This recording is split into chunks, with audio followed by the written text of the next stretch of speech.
നമസ്കാരം മക്കളെ, നമ്മുടെ പി എസ് സിയുടെ വളരെ പ്രധാനപ്പെട്ട സിലബസുകൾ, അതായത് ഇന്നലെ 15-ാം തീയതി സിലബസ് വരുമെന്ന് പി എസ് സി പറഞ്ഞിരുന്നു. ഇന്ന് പി എസ് സി എന്ത് ചെയ്തിരിക്കുകയാണ്, സിലബസുകളെല്ലാം തന്നെ ഇട്ടിരിക്കുകയാണ്. അതായത് 2025 നടക്കാൻ പോകുന്ന എക്സാം കലണ്ടർ അനുസരിച്ചിട്ടുള്ള എല്ലാ പരീക്ഷകളുടെ സിലബസും പി എസ് സി ഇപ്പോൾ പ്രസിദ്ധീകരിച്ചിട്ടുണ്ട്. നമ്മുടെ സൂപ്പർ നോട്ട്സ് എന്ന് പറയുന്ന ടെലഗ്രാം ചാനലിൽ ഈ സിലബസുകളൊക്കെ നമ്മൾ ഇടുന്നുണ്ട്. അപ്പോൾ നിങ്ങൾക്ക് ടെലഗ്രാം ചാനലിൽ കയറി കഴിഞ്ഞ് കഴിഞ്ഞാൽ കൃത്യമായിട്ട് ഈ സിലബസുകൾ കണ്ട് മനസ്സിലാക്കാനായിട്ട് കഴിയും. നമ്മൾ ഇന്ന് നോക്കാനായിട്ട് പോകുന്നത് ഡിഗ്രി ലെവൽ പ്രിലിമിനറി പരീക്ഷയുടെ 2025 മെയ് മാസത്തോടുകൂടി ആരംഭിക്കുന്ന ഡിഗ്രി പ്രിലിമിനറി പരീക്ഷയുടെ, അതായത് നമ്മുടെ ഏറ്റവും കൂടുതൽ ആളുകൾ നോക്കിയിരിക്കുന്ന സെക്രട്ടേറിയറ്റ് അസിസ്റ്റന്റ്, അതേപോലെ തന്നെ സബ് ഇൻസ്പെക്ടർ ഉൾപ്പെടെയുള്ള പോസ്റ്റുകൾ അടങ്ങുന്ന ഡിഗ്രി ലെവൽ പ്രിലിമിനറി പരീക്ഷയുടെ സിലബസ് പി എസ് സി ഇപ്പോൾ പ്രസിദ്ധീകരിച്ചിട്ടുണ്ട്. ഇത് 2025 ഡിഗ്രി പ്രിലിംസിന്റെ സിലബസ് ആണ്. അപ്പോൾ ആദ്യം തന്നെ നമുക്ക് കാണാനായിട്ട് കഴിയും, വലിയ മാറ്റങ്ങളൊന്നും തന്നെ എന്ത് ചെയ്തിട്ടില്ല, ഈ സിലബസിൽ പി എസ് സി വരുത്തിയിട്ടില്ല. അതായത് നോക്കിക്കഴിഞ്ഞാൽ മനസ്സിലാവും, ഹിസ്റ്ററിയിൽ നിന്ന് 10 മാർക്കിനുള്ള ചോദ്യം തന്നെയാണ്, മുമ്പേയും അത് തന്നെയായിരുന്നു.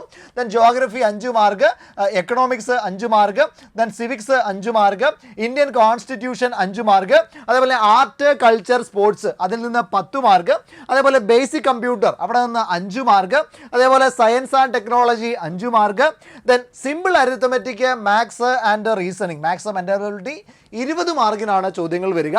അതേപോലെ ജനറൽ ഇംഗ്ലീഷ് ആണെങ്കിൽ 20 മാർക്ക്, മലയാളമാണെങ്കിൽ 10 മാർക്ക്. ഇത് തന്നെയാണ് നേരത്തെ സിലബസ്. അപ്പം ഡിഗ്രി പ്രിലിമിനറിയുടെ സിലബസിൽ എന്തില്ല, പ്രത്യേകിച്ച് മാറ്റമൊന്നും തന്നെ വന്നിട്ടില്ല എന്നുള്ള കാര്യം മനസ്സിലാക്കുക. നമ്മൾ സെക്രട്ടേറിയറ്റ് അസിസ്റ്റന്റ് സിലബസ് ഓൾറെഡി എന്ത് ചെയ്തിട്ടുണ്ടായിരുന്നു, പി എസ് സി പ്രസിദ്ധീകരിച്ചിട്ടുണ്ടായിരുന്നു. സബ് ഇൻസ്പെക്ടറിൻ്റെ സിലബസും ഇപ്പോൾ പ്രസിദ്ധീകരിച്ചിട്ടുണ്ട്. സബ് ഇൻസ്പെക്ടറിൻ്റെ സിലബസ് എന്താണ്, വളരെ ഡീറ്റെയിൽഡ് ആയിട്ട് സിലബസ് നമുക്ക് നോക്കാം. വളരെ പ്രധാനപ്പെട്ട ഒരു കാര്യമുള്ളത്, ഈ സബ് ഇൻസ്പെക്ടറിൻ്റെ സിലബസിൽ സ്പെഷ്യൽ ടോപ്പിക്കിൽ മാറ്റമുണ്ട്. സബ് ഇൻസ്പെക്ടറിൽ മാത്രമല്ല സി പി ഒയുടെ സിലബസിലും എന്തുണ്ട്, സ്പെഷ്യൽ ടോപ്പിക്കിൻ്റെ കാര്യത്തിൽ മാറ്റമുണ്ട്. അത് വളരെ ഡീറ്റെയിൽഡ് ആയിട്ട് നമുക്ക് വരുന്ന സെഷനിൽ നോക്കാവുന്നതാണ്. തൊട്ടടുത്ത് തന്നെ സി പി ഒയുടെയും എസ് ഐയുടെയും ഒക്കെ സിലബസുമായി ബന്ധപ്പെട്ട ഡീറ്റെയിൽഡ് ആയിട്ടുള്ള അനാലിസിസ് നമുക്ക് നോക്കാം. അപ്പോൾ ഡിഗ്രി പ്രിലിംസിൻ്റെ സിലബസ് വന്ന കാര്യം വളരെ വേഗത്തിൽ നിങ്ങളെ അറിയിക്കാനായിട്ടാണ് വന്നത്.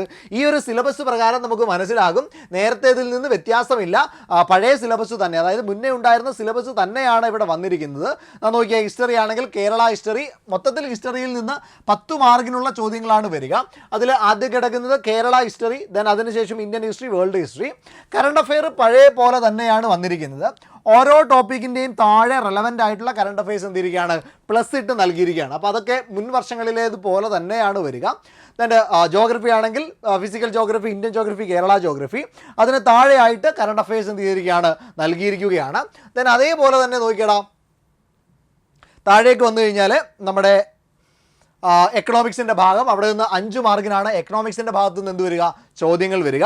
അതേപോലെ തൊട്ടടുത്ത് കോൺസ്റ്റിറ്റ്യൂഷൻ, സിവിക്സ്, കോൺസ്റ്റിറ്റ്യൂഷൻ ഭാഗങ്ങളെല്ലാം പഴയതുപോലെ തന്നെയാണ്. സിലബസിലൊന്നും യാതൊരുവിധ മാറ്റവും വന്നിട്ടില്ല. അപ്പോൾ നിങ്ങൾ എന്ത് ചെയ്തേക്കുക, ഈ ഒരു സിലബസ്, അതായത് പഴയ നിങ്ങളുടെ കയ്യിലുള്ള അതേ സിലബസ് തന്നെ യൂസ് ചെയ്ത് നിങ്ങൾക്ക് ഡിഗ്രി ലെവൽ പ്രിലിമിനറി പരീക്ഷയ്ക്ക് വേണ്ടി തയ്യാറെടുക്കാം. സെക്രട്ടറി സിലബസ് നമ്മൾ ഓൾറെഡി നോക്കി. ഇനി sub inspector, C P O പോലെയുള്ള പരീക്ഷകളുടെ സിലബസ് വന്നിട്ടുണ്ട്. സൂപ്പർ നോട്ട്സ് എന്ന് പറയുന്ന ടെലഗ്രാം ചാനലിൽ കയറി കഴിഞ്ഞാൽ നിങ്ങൾക്ക് ആ സിലബസുമായി ബന്ധപ്പെട്ട കാര്യങ്ങളെല്ലാം മനസ്സിലാക്കാനായിട്ട് കഴിയും. ഓക്കെ, അപ്പോൾ നമുക്ക് മറ്റ് സിലബസുമായിട്ട് മറ്റ് സെഷനിൽ കാണാം. അതുവരേക്കും താങ്ക് യു.